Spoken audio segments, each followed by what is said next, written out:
The Moonstone by Wilkie Collins. Chapter 23. I had kept the pony chaise ready, in case Mr. Franklin persisted in leaving us by the train that night. The appearance of the luggage, followed downstairs by Mr. Franklin himself, informed me, plainly enough, that he had held firm to a resolution for once in his life. "So you have really made up your mind, sir?" I said as we met in the hall. "Why not wait a day or two longer, and give Miss Rachel another chance?" The foreign varnish appeared to have all worn off Mr. Franklin, now that the time had come for saying good-bye. Instead of replying to me in words, he put the letter which her ladyship had addressed to him into my hand. The greater part of it said over again what had been said already in the other communication received by me. But there was a bit about Miss Rachel, added at the end, which will account for the steadiness of Mr. Franklin's determination, if it accounts for nothing else. "You will wonder, I dare say," her ladyship wrote, "at my allowing my own daughter to keep me perfectly in the dark.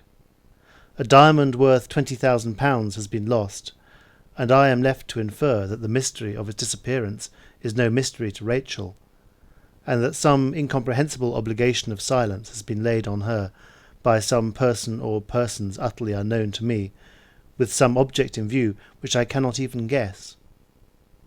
Is it conceivable that I should allow myself to be trifled with in this way? It is quite conceivable in Rachel's present state. She is in a condition of nervous agitation pitiable to see. I dare not approach the subject of the Moonstone again until time has done something to quiet her. To help this end, I have not hesitated to dismiss the police officer. The mystery which baffles us baffles him too. This is not a matter in which any stranger can help us. He adds to what I have to suffer, and he maddens Rachel if she only hears his name. My plans for the future are as well settled as they can be. My present idea is to take Rachel to London, partly to relieve her mind by a complete change, partly to try what may be done by consulting the best medical advice. Can I ask you to meet us in town? My dear Franklin, you, in your way, must imitate my patience and wait as I do for a fitter time. The valuable assistance which you have rendered to the inquiry after the lost jewel is still an unpardoned offence in the present dreadful state of Rachel's mind. Moving blindfold in this matter, you have added to the burden of anxiety which she has had to bear, by innocently threatening her secret with discovery through your exertions. It is impossible for me to excuse the perversity that holds you responsible for consequences which neither you nor I could imagine or foresee. She is not to be reasoned with, she can only be pitied. I am grieved to have to say it, but for the present you and Rachel are better apart. The only advice I can offer you is to give her time." I handed the letter back, sincerely sorry for Mr. Franklin, for I knew how fond he was of my young lady, and I saw that her mother's account of her had cut him to the heart.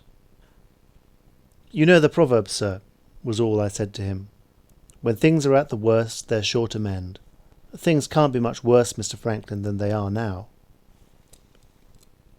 Mr. Franklin folded up his aunt's letter, without appearing to be much comforted by the remark that I had ventured on addressing to him. "When I came here from London with that horrible diamond," he said, "I don't believe there was a happier household in England than this. Look at the household now. Scattered, disunited, the very air of the place poisoned with mystery and suspicion. Do you remember that morning at the Shivering Sand, when we talked about my Uncle Herncastle and his birthday gift? The Moonstone has served the Colonel's vengeance, Betteridge, by means which the Colonel himself never dreamt of." With that he shook me by the hand, and went out to the pony-chaise. I followed him down the steps. It was very miserable to see him leaving the old place, where he had spent the happiest years of his life, in this way. Penelope, sadly upset by all that had happened in the house, came round crying to bid him good-bye. Mr. Franklin kissed her. I waved my hand as much as to say, "You're heartily welcome, sir." Some of the other female servants appeared, peeping after him round the corner. He was one of those men whom all the women like. At the last moment I stopped the pony chase and begged as a favour that he would let us hear from him by letter. He didn't seem to heed what I said. He was looking round from one thing to another, taking a sort of farewell of the old house and grounds. "Tell us where you're going to, sir," I said, holding on by the chase, and trying to get at his future plans that way. Mr. Franklin pulled his hat down suddenly over his eyes. "Going?" says he, echoing the word after me. "I'm going to the devil." The pony started at the word as if it had felt a Christian horror of it. "God bless you, sir, go where you may," was all I had time to say before he was out of sight and hearing. A sweet and pleasant gentleman. With all his faults and follies, a sweet and pleasant gentleman. He left a sad gap behind him when he left my lady's house. It was dull and dreary enough when the long summer evening closed in on that Saturday night. I kept my spirits from sinking by sticking fast to my pipe and my Robinson Crusoe. The women, excepting Penelope, beguiled the time by talking of Rosanna's suicide. They were all obstinately of the opinion that the poor girl had stolen the Moonstone, and that she had destroyed herself in terror of being found out.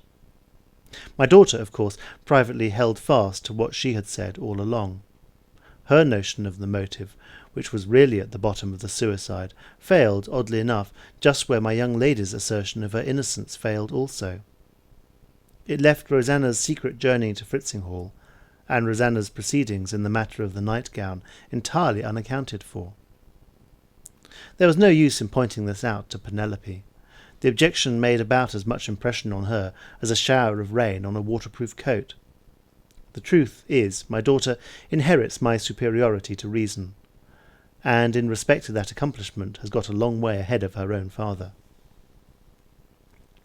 On the next day, Sunday, the close carriage which had been kept at Mr. Applewhite's came back to us empty. The coachman brought a message for me and written instructions for my lady's own maid and for Penelope. The message informed me that my mistress had determined to take Miss Rachel to her house in London on the Monday.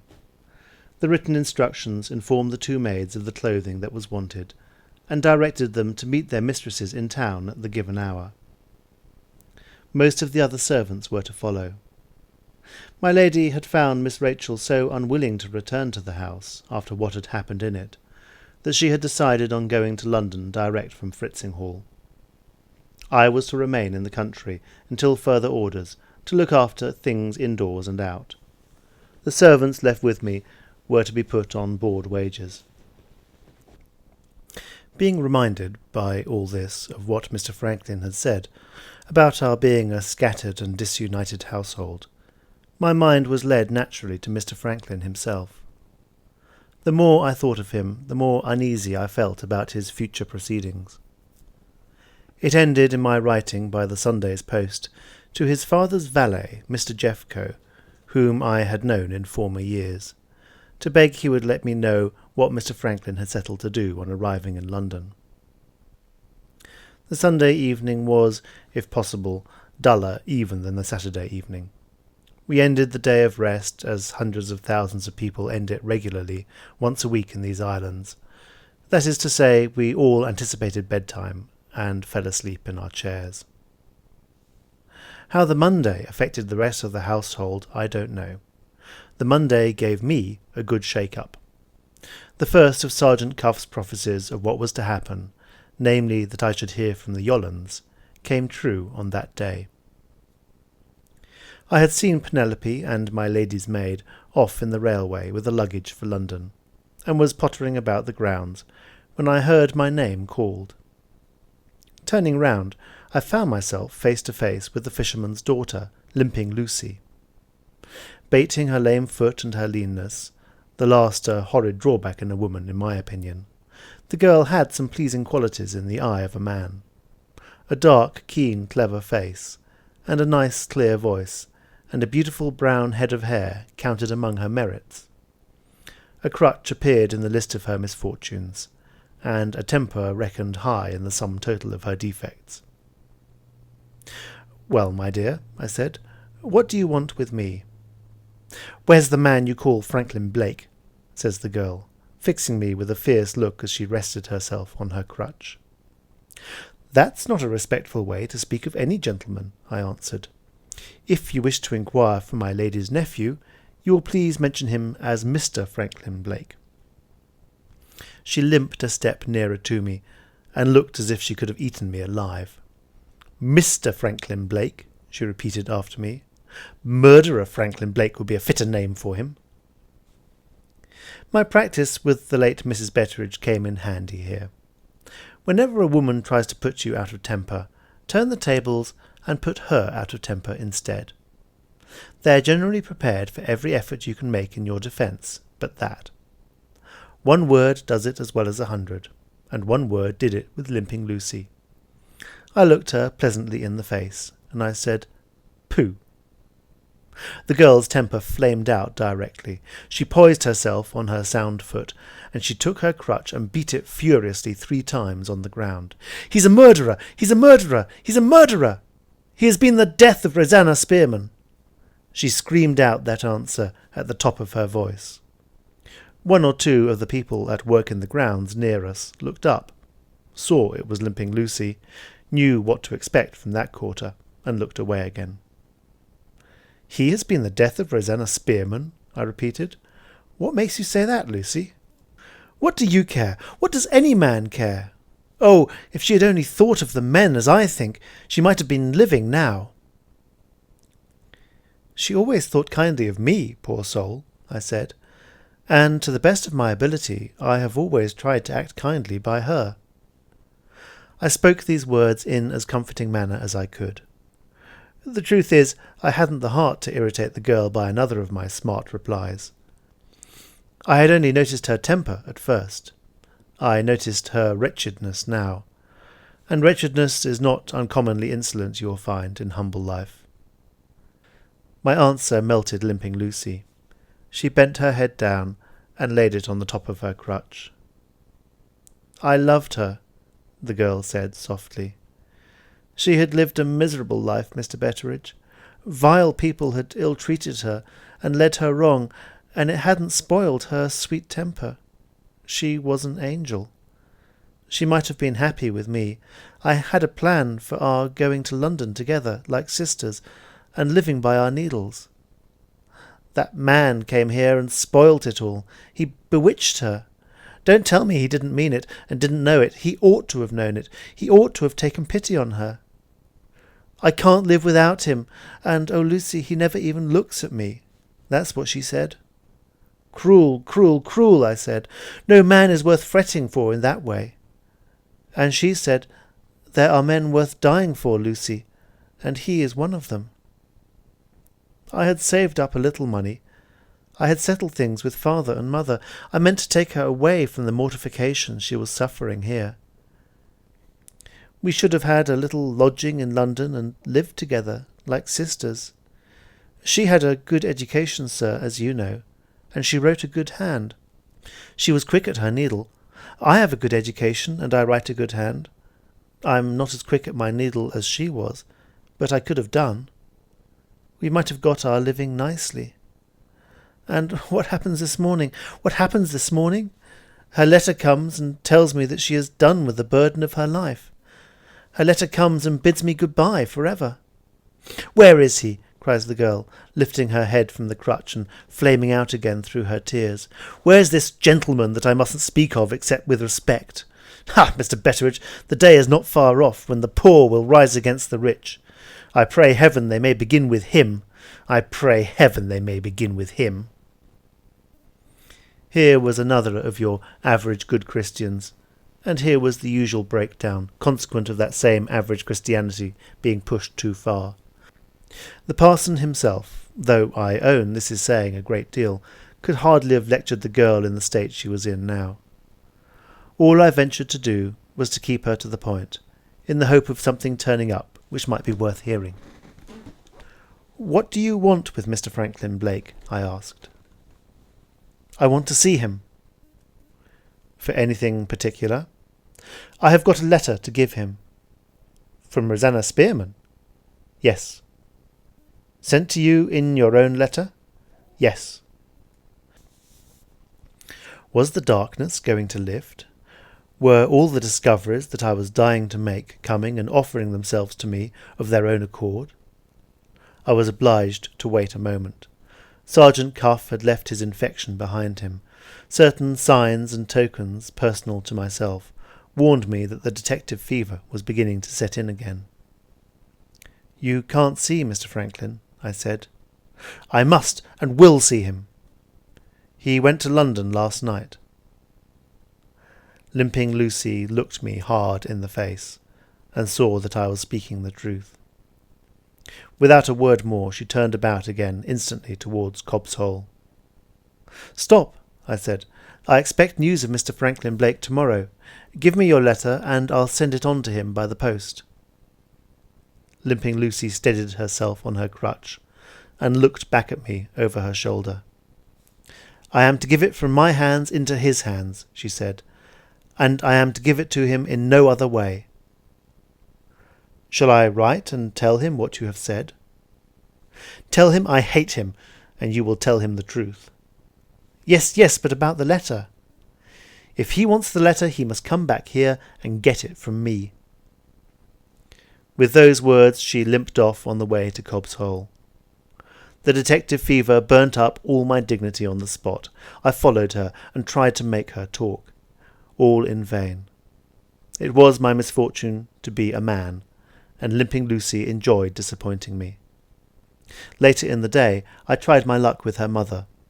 Good Mrs. Yolland could only cry and recommend a drop of comfort out of the Dutch bottle. I found the fisherman on the beach. He said it was a bad job, and went on mending his net. Neither father nor mother knew more than I knew. The only way left was to try the chance, which might come with the morning, of writing to Mr. Franklin Blake. I leave you to imagine how I watched for the postman on Tuesday morning. He brought me 2 letters. One from Penelope, which I had hardly the patience enough to read, announced that my lady and Miss Rachel were safely established in London. The other, from Mr. Jeffco, informed me that his master's son had left England already. On reaching the metropolis, Mr. Franklin had, it appeared, gone straight to his father's residence. He arrived at an awkward time. Mr. Blake the elder was up to his eyes in the business of the House of Commons, and was amusing himself at home that night with the favourite parliamentary plaything which they call a private bill. Mr. Jeffco himself showed Mr. Franklin into his father's study. "My dear Franklin, why do you surprise me in this way? Anything wrong?" "Yes, something wrong with Rachel. I am dreadfully distressed about it." "Grieved to hear it, but I can't listen to you now." "When can you listen?" "My dear boy, I won't deceive you.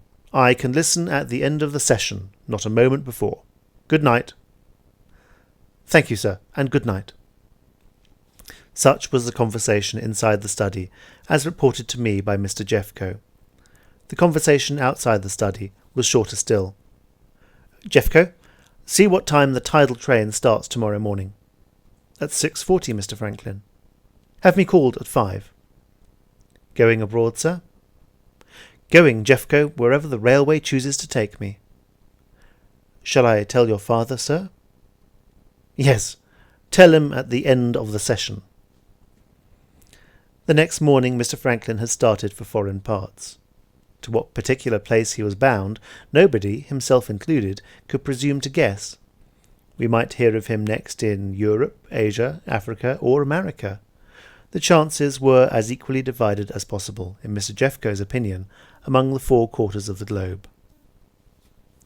This news, by closing up all prospects of my bringing Limping Lucy and Mr. Franklin together, at once stopped any further progress of mine on the way to discovery. Penelope's belief that her fellow servant had destroyed herself through unrequited love for Mr. Franklin Blake was confirmed, and that was all. Whether the letter which Rosanna had left to be given to him after her death did or did not contain the confession which Mr. Franklin had suspected her of trying to make to him in her lifetime, it was impossible to say. It might only be a farewell word, telling nothing but the secret of her unhappy fancy for a person beyond her reach. Or it might own the whole truth about the strange proceedings in which Sergeant Cuff had detected her from the time when the Moonstone was lost to the time when she rushed to her own destruction at the Shivering Sand. A sealed letter it had been placed in Limping Lucy's hand, and a sealed letter it remained to me and to everyone about the girl, her own parents included. We all suspected her of having been in the dead woman's confidence. We all tried to make her speak. We all failed. Now one and now another of the servants, still holding to the belief that Rosanna had stolen the diamond and had hidden it, peered and poked about the rocks to which she had been traced, and peered and poked in vain. The tide ebbed and the tide flowed, the summer went on and the autumn came, and the quicksand, which hid her body, hid her secret too. The news of Mr. Franklin's departure from England on the Sunday morning, and the news of my lady's arrival in London with Miss Rachel on the Monday afternoon, had reached me, as you are aware, by the Tuesday's post. The Wednesday came and brought nothing. The Thursday produced a second budget of news from Penelope. My girl's letter informed me that some great London doctor had been consulted about her young lady, and had earned a guinea by remarking that she had better be amused. Flower shows, operas, balls, there was a whole round of gaieties in prospect, and Miss Rachel, to her mother's astonishment, eagerly took to it all. Mr. Godfrey had called, evidently as sweet as ever on his cousin, in spite of the reception he had met with when he had tried his luck on the occasion of the birthday. To Penelope's great regret, he had been most graciously received, and had added Miss Rachel's name to one of his lady's charities on the spot. My mistress was reported to be out of spirits, and to have held 2 long interviews with her lawyer.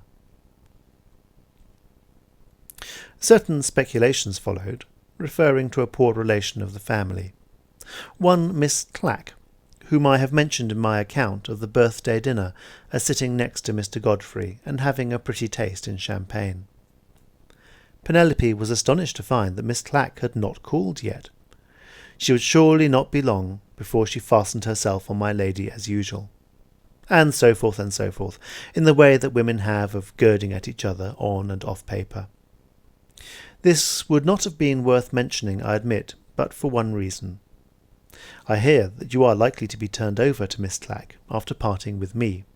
In that case, do me the favour of not believing a word she says if she speaks of your humble servant. On Friday nothing happened, except that one of the dogs showed signs of a breaking out behind the ears. I gave him a dose of syrup of buckhorn and put him on a diet of pot liquor and vegetables until further orders. Excuse my mentioning this. It has slipped in somehow. Pass over it, please. I am fast coming to the end of my offences against your cultivated modern taste. Besides, the dog was a good creature, and deserved a good physicking, so he did indeed. Saturday, the last day of the week, is also the last day in my narrative. The morning's post brought me a surprise in the shape of a London newspaper. The handwriting in the direction puzzled me. I compared it with the moneylender's name and address as recorded in my pocket-book, and identified it at once as being the writing of Sergeant Cuff. Looking through the paper, eagerly enough, after this discovery, I found an ink mark drawn round one of the police reports. Here it is at your service.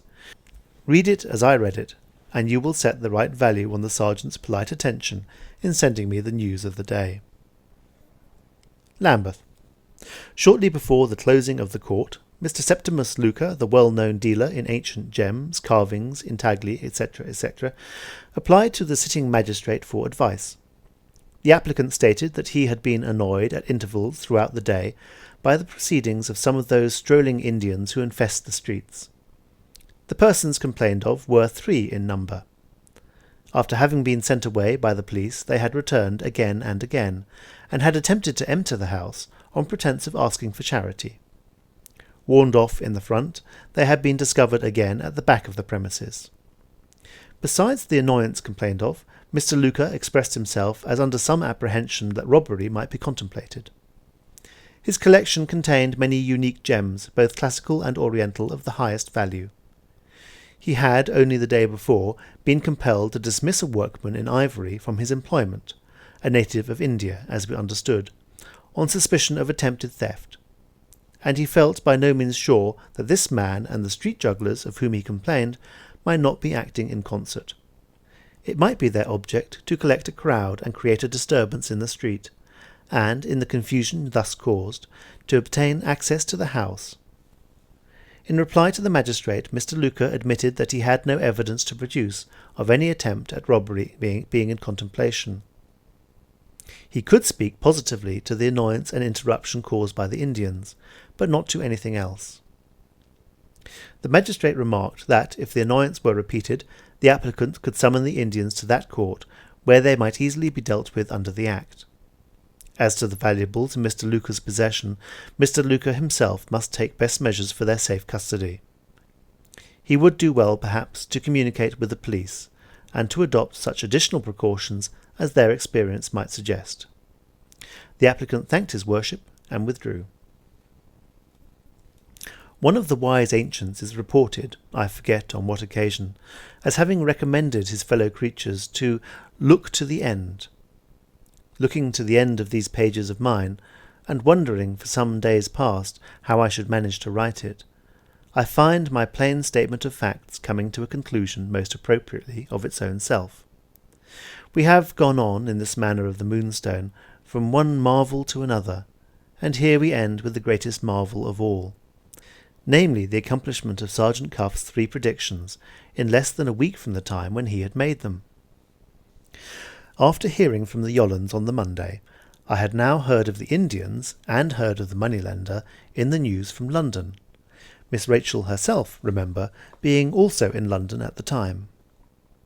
You see, I put things at their worst, even when they tell dead against my own view. If you desert me and side with the sergeant on the evidence before you, if the only rational explanation you can see is that Miss Rachel and Mr. Luca must have got together, and that the Moonstone must now be in pledge in the moneylender's house, I own I can't blame you for arriving at that conclusion. In the dark, I have brought you thus far. In the dark, I am compelled to leave you, with my best respects. Why compelled, it may be asked? Why not take the persons who have gone along with me so far up into those regions of superior enlightenment in which I sit myself? In answer to this, I can only state that I am acting under orders, and that those orders have been given to me, as I understand, in the interests of truth. I am forbidden to tell more in this narrative than I knew myself at the time. Or, to put it plainer, I am to keep strictly within the limits of my own experience, and am not to inform you of what other persons told me, for the very sufficient reason that you are to have the information from those other persons themselves at first hand. In this matter of the Moonstone, the plan is not to present reports, but to produce witnesses. I picture to myself a member of the family reading these pages 50 years hence. Lord, what a compliment he will feel it, to be asked to take nothing on hearsay, and to be treated in all respects like a judge on the bench. At this place, then, we part, for the present at least, after long journeying together, with companionable feeling, I hope, on both sides. The devil's dance of the Indian diamond has threaded its way to London, and to London you must go after it, leaving me at the country house. Please to excuse the faults of this composition, my talking so much of myself, and being too familiar, I'm afraid, with you. I mean no harm, and I drink most respectfully, having just done dinner, to your health and prosperity, in a tankard of her ladyship's ale. May you find in these leaves of my writing what Robinson Crusoe found in his experience on the desert island, namely, something to comfort yourself from, and to set in the description of good and evil on the credit side of the account. Farewell. End of chapter 23. End of the first period.